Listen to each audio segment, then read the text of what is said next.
What's going on? Kevin Lowe here, and I just want to let you know, today's episode 129, is being presented to you by Naked Warrior Recovery. They are on a mission to improve both your physical and mental health by providing you access to the highest quality CBD products on the market. Be sure to check out their website, nw-recovery.com, using promo code LOWE, that's LOWE, all capital letters, for an exclusive 20% discount offered only to you, a listener of this podcast. Of course, to make things easy, just scroll down and check out today's show notes, where you can find additional information and a link. Enjoy today's episode.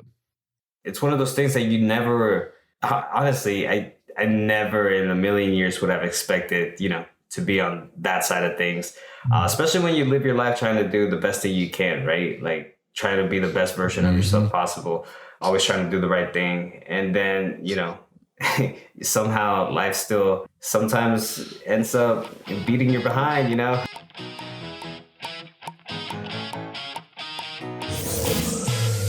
Welcome to Grit, Grace, and Inspiration. I'm your host, Kevin Lowe, and I'm excited to welcome you inside.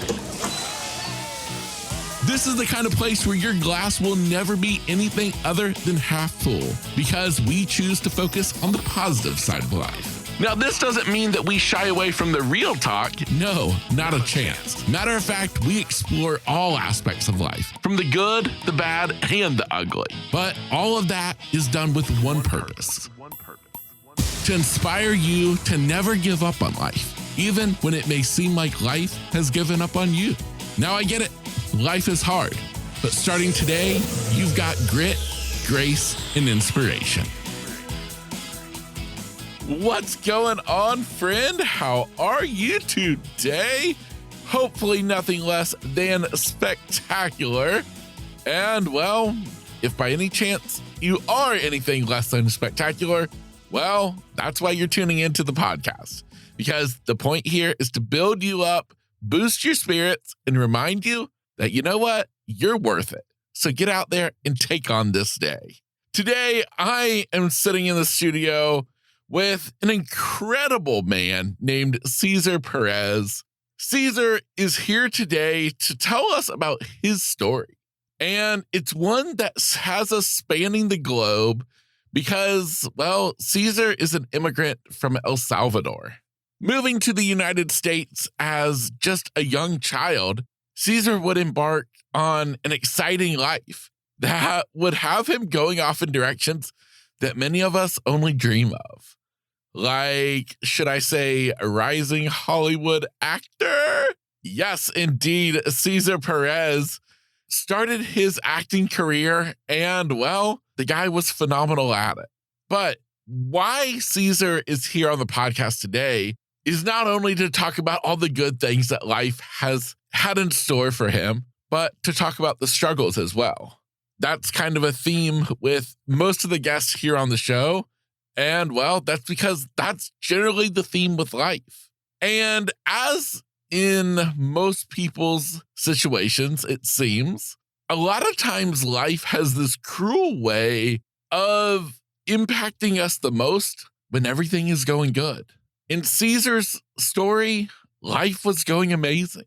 He was an actor on Hollywood. Things were going incredible. Had a girlfriend. And as I like to say, everything was going great until it wasn't. And it wasn't came with a 1-2 punch. Driving down an interstate, Cesar was hit head on by a drunk driver. If that blow wasn't enough, well, he then spun into an oncoming semi-truck that hit him again. And with that 1-2 punch, Cesar's life would change forever. Now, what's amazing about Cesar Perez isn't where he started or what happened to him. It's how he's choosing to continue the story.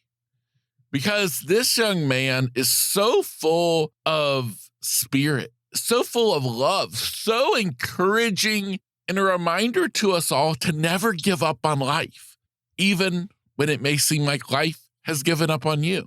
My hope out of today's episode is that you come away with this understanding that even to the people who are on top of the world, who seem like everything's going great, well, life still happens to them too, just as it can happen to you or me. But what matters is how we react to it. We're all going to get punched. We're all going to get knocked down. But what matters is how we handle it, what we do with it. And that's what makes the story of Cesar Perez so incredible. Because today, Cesar is the author of Chase the Light, The Gruesome Art of Becoming Unbreakable. Now, before I get to that interview with Cesar Perez, I do have to give a shout out to our sponsor, and that is Naked Warrior Recovery. Naked Warrior Recovery is on a mission to help you improve both your physical and mental health through their high-quality, THC-free CBD products. Now, let me tell you, when you go shopping on their store and you use the special discount code offered only to you, a listener of this podcast, and that promo code being LOWE, L-O-W-E, which is going to score you a sweet 20% discount, please be sure that you keep an open mind when you go shopping, because they've got a little something for everybody, including your dog. So head on over to Naked Warrior Recovery, that's nw-recovery.com, using promo code LOWE, L-O-W-E, to get you a sweet 20% discount. Or, as always, the information is inside of today's show notes for easy access. So give it up to Naked Warrior Recovery, our sponsor, and, well, help them guys out by helping yourself out, by getting your mental and physical health in check. With that said, it is my pleasure to introduce you to the man of the hour. Here is the incredible story of Cesar Perez. Cesar Perez, welcome to the podcast. Thank you for having me. It's a pleasure. Oh man, well, I'm thrilled to have you on here today. I'm thrilled to get to dive into your story, kind of, this story of where you've come from, what you've been able to do with your life, while at the same time, going through some, rather big challenges in life. And so I would love for you to kind of start giving me a little bit of your backstory, because I know that you're originally from El Salvador. Yeah, so me and my family we were all born in El Salvador. We came to the U.S. in 96, sorry. And so I came when I was 3 years old. So we were thrown into, a new culture altogether. But my sisters and I picked it up well. My parents, they always heavily focused on making sure we grabbed every opportunity that was given to us here in the U.S. as opposed to, all the opportunities that were lacking back home. So we always try to make the best with what we had, and always had each other. We always had each other's back because we're a pretty close-knit family. And so my mom, she always heavily focused on our education, make sure, we were trying to be the best version of ourselves possible. And so that kind of opened up many opportunities for me, growing up. Thankfully, I had good grades. I was a pretty studious person. So I was able to go to college on a full paid tuition due to my academics. So I was the first one to do that in my family, in our whole entire family, I believe. So my family was ecstatic when they heard that I'd be going to college on a full ride. And from then on, I've always considered myself a storyteller, whether it be through graphics, audio, animation, music, there's always a story to get across. And so that's why I decided to major in multimedia, because I wanted to bring a story to life, whether it be, again, through music, through audio, or through video. I wanted to be able to be part of that creative process and bringing that story across. I went into the film industry shortly after I graduated, and my career just took off. I was starring opposite of Daniel Ratcliff, opposite of big Mexican actor Eugenio Cid. So my life was only going upwards, as I had worked very hard for on the day my life changed. Yeah, man. Well, that is absolutely phenomenal. So now, going backwards a little bit, I mean, what was it like? I mean, obviously you were young when you guys moved to America, but so going back kind of, looking at, the aspect of your parents and stuff, how was the transition for them in your family as a whole? Well, for my parents, it was a lot harder just because they didn't want my sisters and I to forget where we came from or where we come from. Also, they didn't want us to lose our Spanish. So for them, it was always focusing, making sure our future was never put in jeopardy. And so they never spoke English at home. They only spoke Spanish to us because they knew we would pick up English at school and everywhere else here in the US. So they heavily focused on making sure we didn't forget our roots. And so that was super beneficial for us. But obviously for them, it kind of stunted their English in a way, they still have an accent to this day, right? It's gotten so much better. But now that we know, perfect English, like we make sure they practice it with us. So it's kind of like the tables have flipped nowadays. That's awesome. That's really cool. Really cool. So now going to school, I'm kind of curious, where did the thing with acting come from? Was that something that you developed in school through like drama class or how did that happen? No, like I said, like I've always liked to bring a story across or help bring a story to life, get a message across.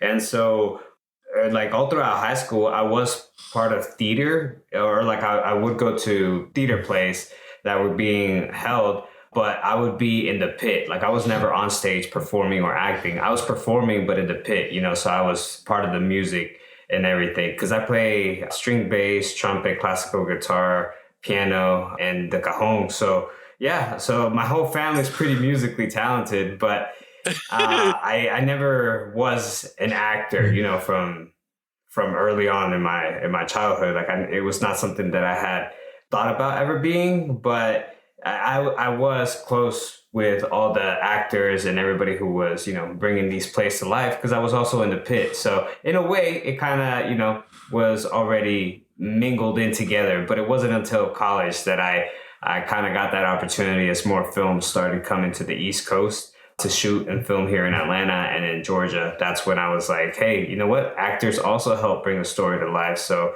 let's try that side of things. And it just came naturally to me.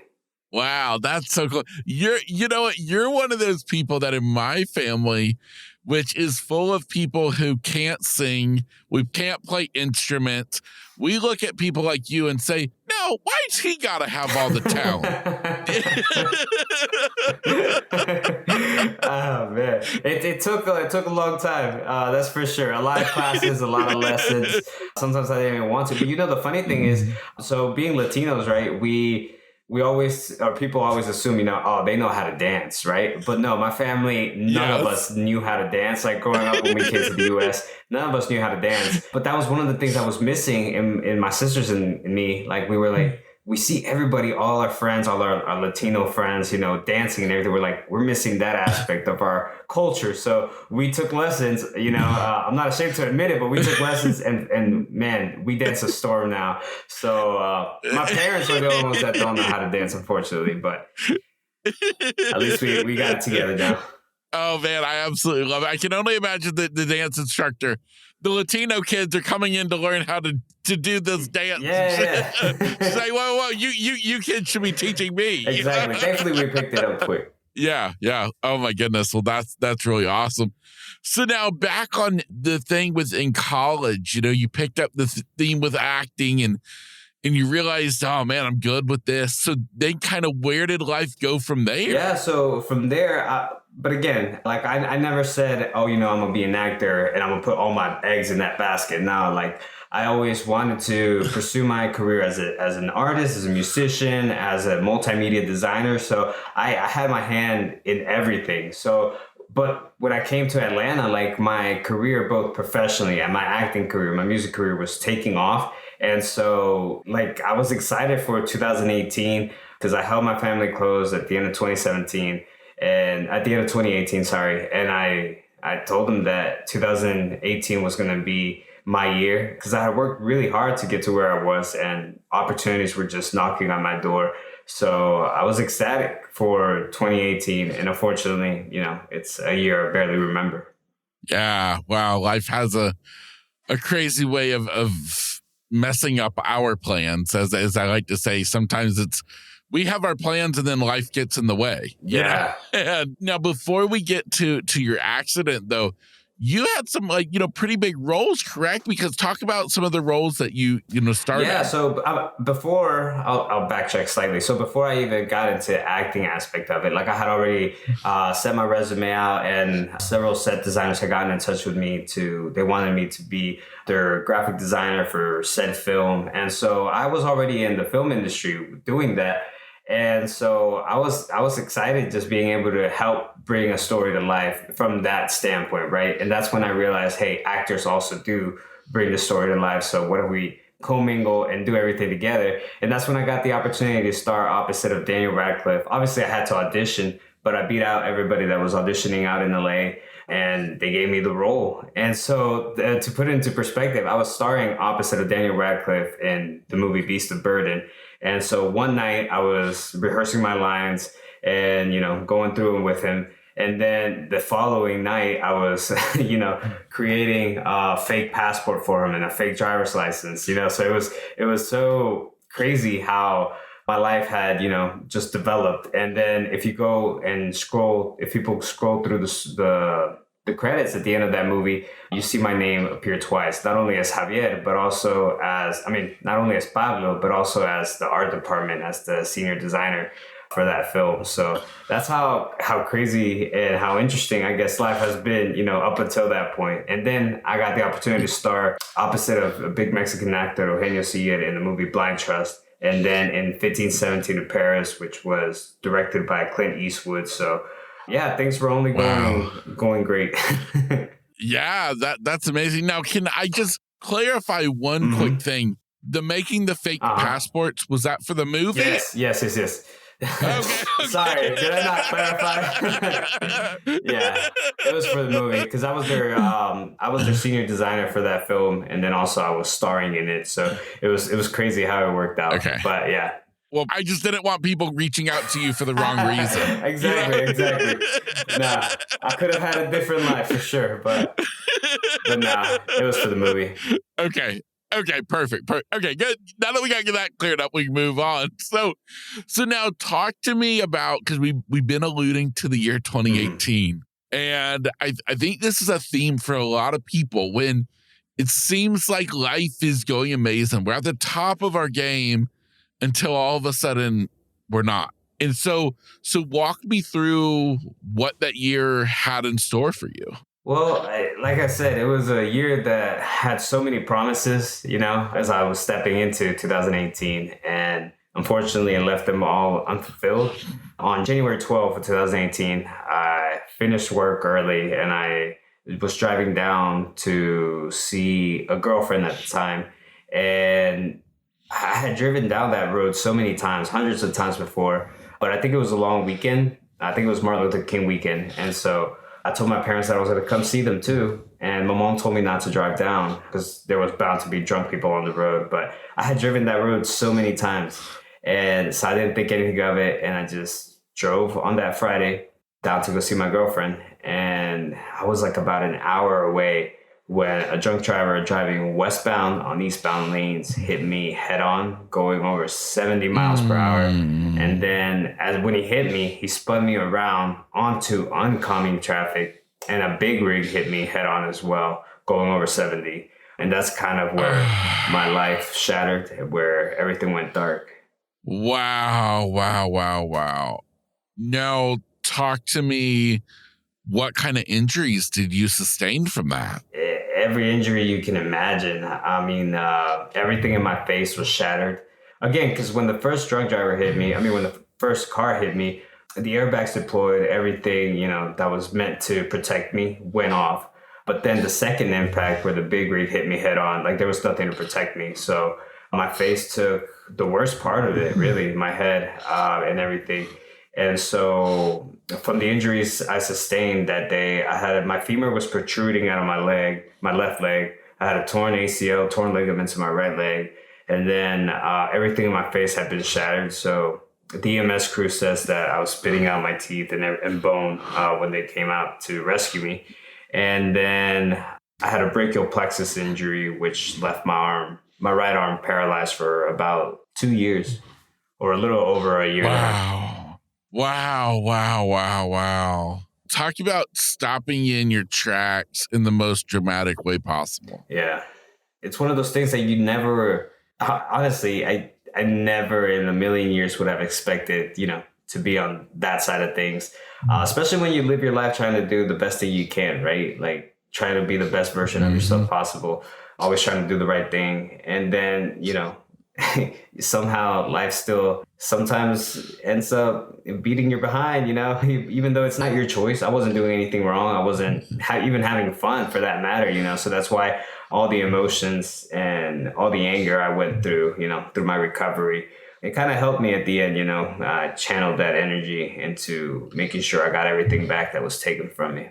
Yeah. So talk to me a little bit. What was the recovery process? What were sustained injuries and in recovery, both physically and mentally? I mean, I'd love for you to share a little bit of that.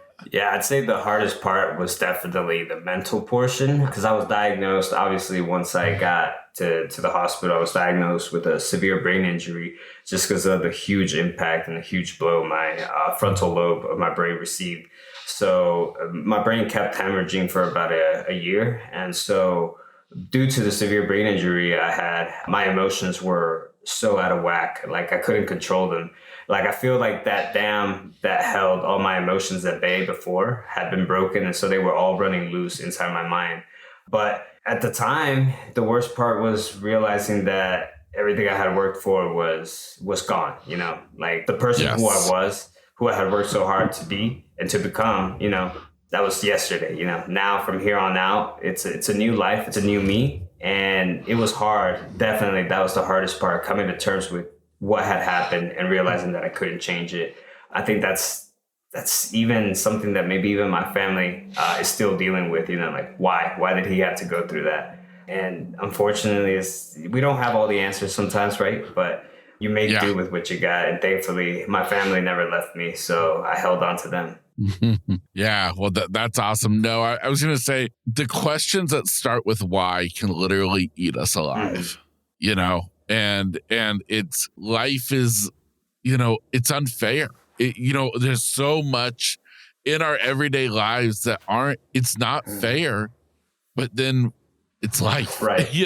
And wow. So now I would love to know, is there any point during this time that stands out as like your pivotal point, like going from, okay, I got to change directions? Yeah. So obviously the first couple of months, for my recovery, it took time coming to terms with, first of all, what had happened. Cause I thankfully I don't remember the accident.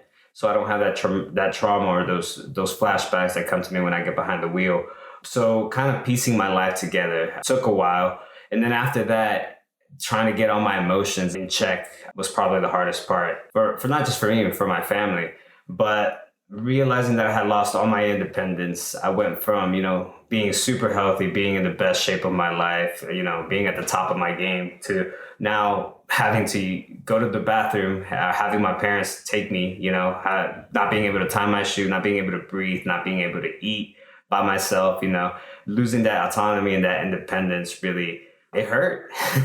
And so there were a lot of moments, especially in the hospital, where I felt depressed. And again, I had never been one to feel that way. I always dealt with my emotions the best way possible. I would either go to the gym, sit down, write music. So I was never an emotional person. I never went through a depressive state before the accident. But then realizing that my life was literally in pieces, and always that ongoing question about why me? Why did this have to happen? And again, that did eat me alive for the first couple of months.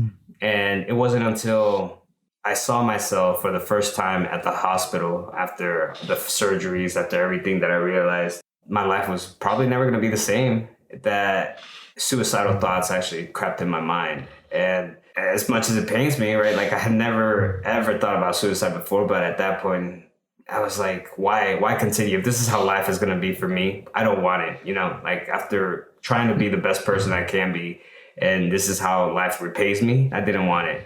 But that didn't last long because I even felt more depressed, realizing that I couldn't finish or end my life even if I wanted to, because my right arm was paralyzed. I could barely walk. My mom was holding my left hand every night and day. And so if I even wanted to end it there, like I had to ask for somebody's help. And so feeling hopeless, I feel like that's when I hit rock bottom. That was as hopeless as I could get, realizing that I couldn't even end the suffering if I wanted to, right? Like I had to ask somebody for help. And so that kind of made me break down, cry. And my mom gave me my whiteboard because that's what I used to write with my left hand. And she asked me why I was crying. And that's why I told her, like I rejected my faith. Like I didn't believe in God anymore. And she broke down, but she didn't correct me, which normally she would have. And that kind of affected me in the way only I can't even explain it really, because seeing her cry and seeing her kind of agree with me at the same point, because she said she couldn't tell me that I was wrong. I realized that she was more broken than I was, because everything she had believed her whole life, had been shattered. And her deep went much further than mine, because obviously she's older than me. She's believed in this all her life, right? But seeing your only son on his potential deathbed, I realized that I couldn't break down again. If not for me, because my life was meaningless, seeing them and all their support and all their sacrifice kind of gave my life meaning. And so that was the turning point for me, for sure. Seeing that my mom was more broken than I was. Yeah. I coming from my own experience, I get it. It's like, it's one thing for us to be hurt, but then to know that however you want to word it or whatever, but it's because of us that we're causing this heartache to them also. And it makes you want to be strong, if for no other reason than to try to help them. Exactly. Yeah. And that's why I say, like, that gave my life meaning, and it gave me something to hold on to so that I wouldn't break down again. I couldn't, not if not for me, for her. Yeah. Absolutely. Now, you mentioned the faith aspect. If you don't mind me asking, is that something, did your faith continue to go stronger? Did it get worse? I was just curious about that. No, like obviously as my brain injury kept healing and as I kept progressing, I kind of came to the point of accepting what had happened.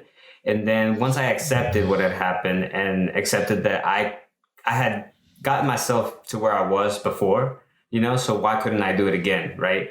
And thankfully, I saw myself being able to recover and kept pushing myself. Obviously, that determination came from how my parents brought us up. Once I saw that, I realized that I could make my peace not only with life, but also with my faith. And so slowly I started noticing that when I was at my darkest moments, I never was alone. My God, or whoever, you believe in, or whoever's listening, right? Whoever you believe in, I was never alone. Like there was always someone there with me, every step of the way. And I'm here, and obviously it took a while coming to terms with the fact that I am a miracle. If you saw me today, you'd be like, how in the world did he go through all that? Because it's a miracle that I'm able to do everything I can still, And so people that were on the road that day of my accident got in touch with my sisters at the hospital, and they told them that they had people we didn't know, that they had children in the back seat. And so obviously they would have perished if they had been hit, they had gotten hit head on like I did.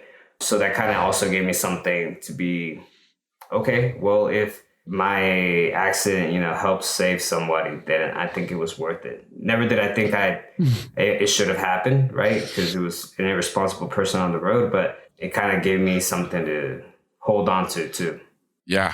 And what you don't understand how much I'm just sitting here smiling in disbelief and just literally almost have chills running through me as I've been listening to you, because I sit there and I think to myself, how incredible is it that people with totally different stories, different walks of life, with totally different incidents can have so many of the same mindset And like me, when I listen to you and you talking about finding purpose in it, and like look at the lives that you saved, and it does it. You're so right in the fact of it makes you realize, wow, well, maybe all of this was worth it if I was able to help somebody Yeah, else. because at the end of the day, I'm not, like I said, I don't believe this should have happened. It never should have happened, right? But I was strong enough to withstand it, And so if someone was supposed to take the hit, then, so be it. I was the one. And at the end of the day, I realized also as my recovery kept progressing that I could be that light for some other people, that are going through their darkest moments. Like that's what kind of drove me to write my book. Yeah, I love it. I love it. Well, before we get to the book, I have one last question about the accident. Would you mind sharing with me what was the result of the other driver who originally hit you? Because was that a drunk driver? Yeah. So this is where my story is so interesting and ironic too. Some would say cruelly or absurdly ironic because again, I'm from El Salvador, right? An immigrant, and my family raised us to be like outstanding citizens to earn our rights to live here, right? In the US. And so we always try to be the best person, kind of also change the lens through which most Salvadorans, most Latinos are viewed, as just gangsters or bad people, like we always strive to change that perception. And so that day, the drunk driver, I didn't realize this until afterwards, once I read his deposition, that he was from the same place. He was from El Salvador. And so my family, we immigrated from El Salvador to avoid all the pain, all the suffering back home. But somehow it's like it all came back full circle. It somehow still found us here because this guy was the cause of our biggest pain, my family's biggest suffering. And so it was so absurdly ironic, and it hurt to my core, to see that someone from my own place, was the one that did this to me. I don't think it would have made a difference if it had been an African American, someone white, or someone, from a different country, but it just kind of poured salt on the wound, just because that's where I'm from. And so I went to his criminal trial, and the day I went to his criminal trial, the girlfriend I had been down to see that day broke up with me. So it was like a whirlwind of emotions, like if I had kind of been able to accept what had happened and kind of been able to let go of some of the anger, when my girlfriend left, the one I had been on the way to see that day, it just kind of lit everything aflame, again. It felt like I had gotten hit by two trucks all over again. And so, but I went to his criminal trial and I asked the judge to let me record it because I wanted to help other people, get through their darkest moments eventually, make a documentary. And so he agreed that I could do that. And when I got to the criminal trial, to the courthouse, the drunk driver wanted to sit down and talk with me. And so we sat in a conference room, and it's the most surreal scene I've ever been able to be a part of, because watching him walk in, orange jumpsuit, his hands in handcuffs, right? He was my height, my build, like it was like looking at myself in the mirror, but in totally different spectrums, right? Like we were just from the same place, but we were on opposite sides. It was a surreal moment. And my mom, she didn't let the moment slide. She was there with me, and she took out pictures of me from before the accident, and she threw them on the table and asked him, "How do you give that back to me? You can't."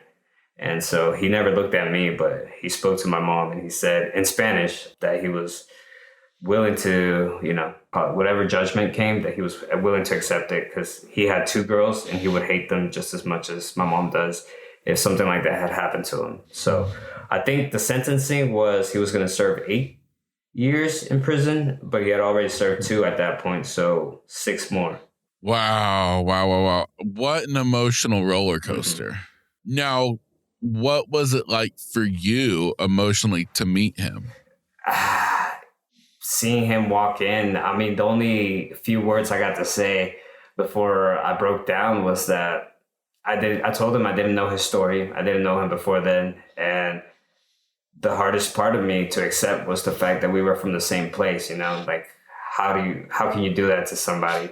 And that's when I broke down and I couldn't continue because I was crying. And it was still very hard to breathe because I had gotten the trach tube removed just like the year before. So my mom, that's when she started talking. But my mom spoke to him in Spanish and he spoke to her in Spanish too. So it was a surreal moment. But when we got up and left, nothing the judge could say or no judgment or sentencing would have given me, anything from my life back, right? It wouldn't have made me feel any better.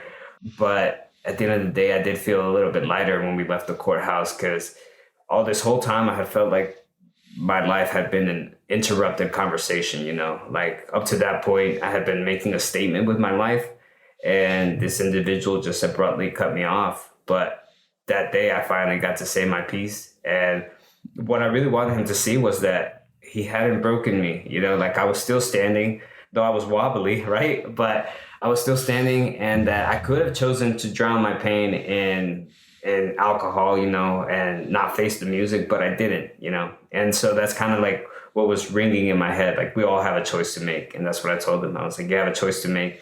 You chose that day to drive drunk. So now accept it, be a man and take responsibility of what's coming. And that's when I left.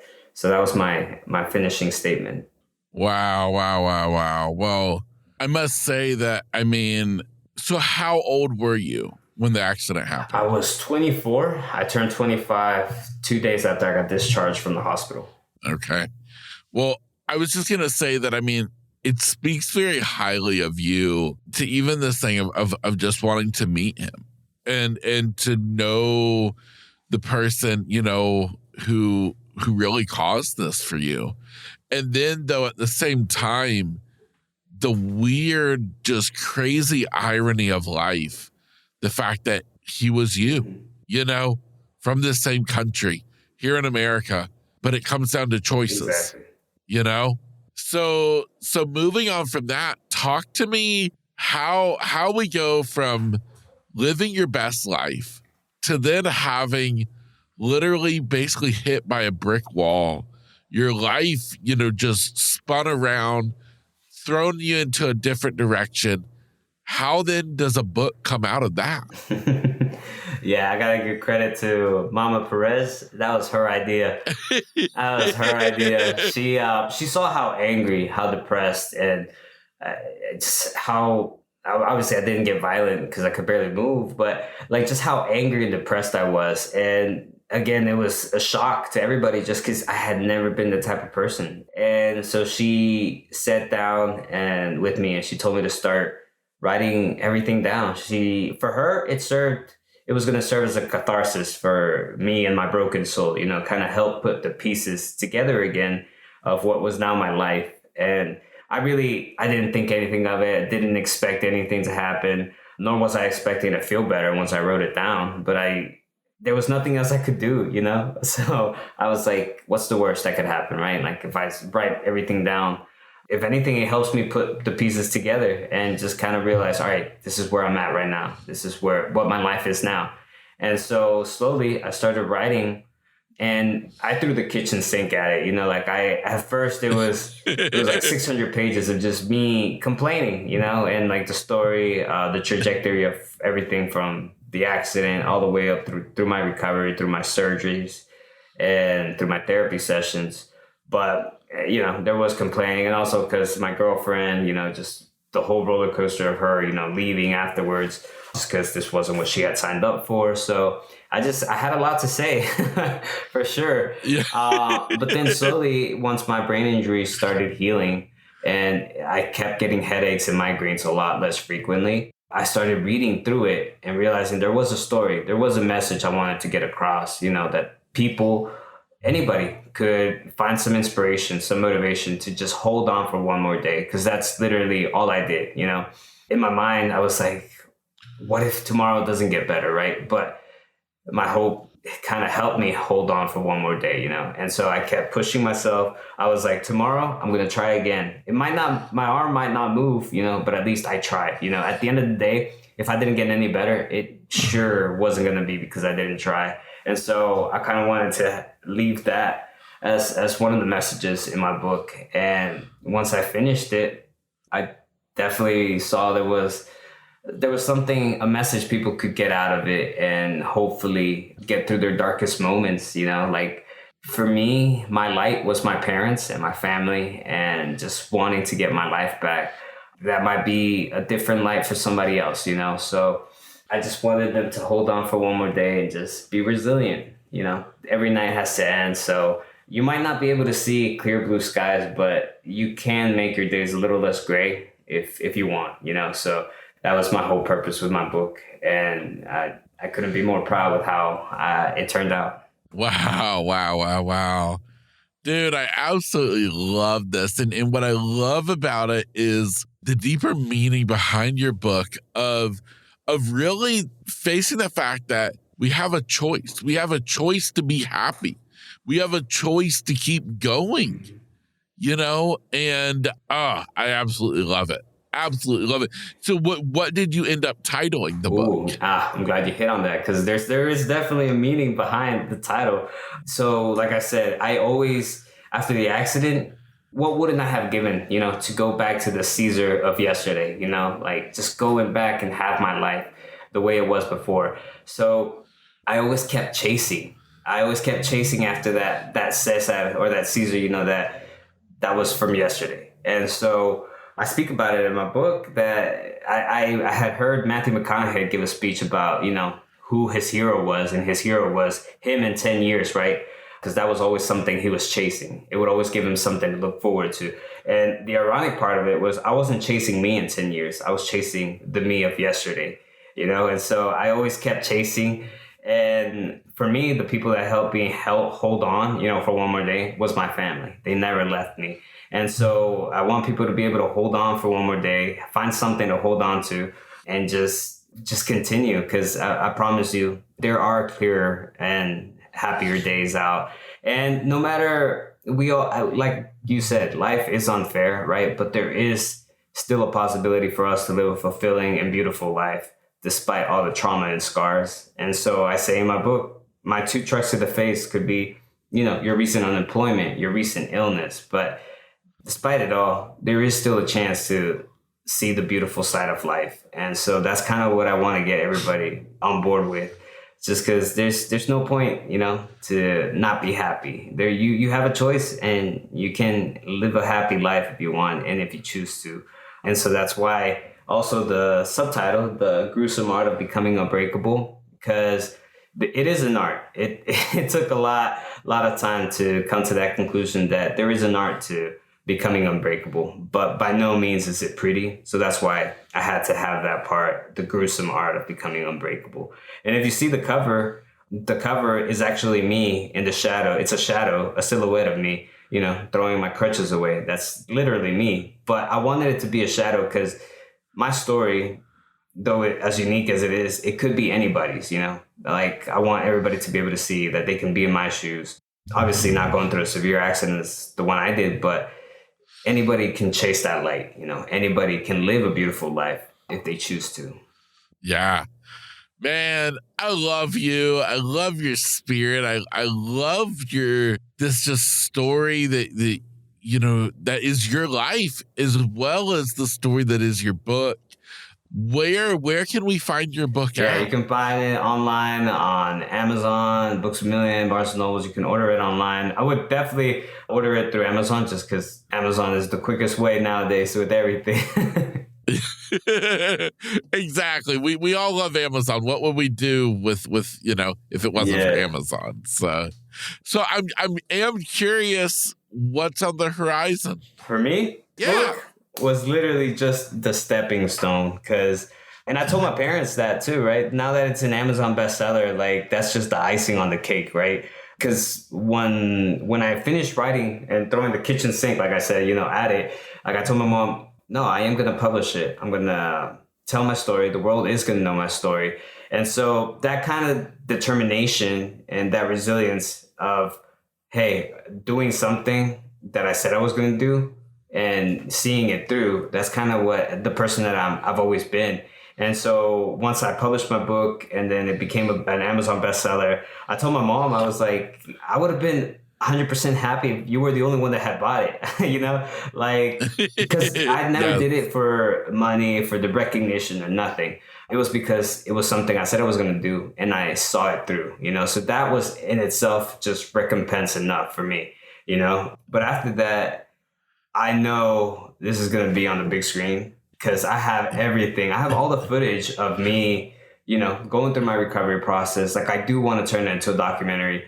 And then also, you know, my interaction with the drunk driver, you know, facing your demons, facing the person that actually caused the worst heartache, the worst suffering for me and my family, and just kind of, you know, coming to terms with it, like coming to terms with accepting where I'm at now and just taking that responsibility of getting myself back to where I want to be. Yeah. Cesar, man, you're absolutely incredible. I want to thank you so much for taking the time out of your day to just be a guest here on the show and just to share your just amazing just view on life with me and my listeners. And so, man, I from the bottom of my heart, thank you so much. Thank you. Honestly, because like I said, you can relate to my story just because, you know, we see things, we see life, you know, with a new perspective. And that's something that I say in my book. My personality and my mentality didn't change, but definitely I have a new perspective on life now that I hope people can kind of get to. You know, I really believe that you don't have to be broken to understand brokenness. So I hope people don't have to go through traumatic events, you know, to kind of get this new perspective on life. And that's kind of what I hope for to do with my book and my story. Yeah, man. Well, fantastic. Well, once again, man, thank you so much for being a guest on the show. Yeah, fantastic. Well, and for you listening today, I mean, let's face it, what better example of grit, grace, and inspiration is he? Absolutely incredible. Blew me away. Hopefully you've enjoyed this conversation with Cesar Perez today. And I would like to now turn it around on you. It's time for you to stop listening to the podcast and get out and take on the day now that you've got grit, grace, and inspiration.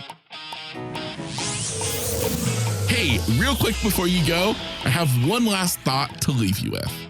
I, of course, hope that you've enjoyed today's episode, but more importantly, I want to remind you that I never want you to listen to an episode of this podcast to hear something that I have to say or that my guest has to share and think, wow, I wish I could be like them. I wish I could overcome my own challenges and do the great things that they are doing, but I just can't. Well, friend, that's where you are wrong. You are capable. You are able. And you darn sure are deserving of having all that you can imagine in this life. There's nothing special about me or any guest I have on this podcast. We are all just normal people trying to make it in this life. And so I encourage you to take a look at yourself in the mirror and remind yourself that, you know what, I can do it too. Now, of course, if you would like help along that way, reach out to me, whether that's as a listener of this podcast, a friend, or if you'd like to work with me as a coach. My contact information is inside of every episode's show notes, just like this one. So go down, check out my contact information, and reach out to me today. With that said, I encourage you to take on the day every day with grit, grace, and inspiration.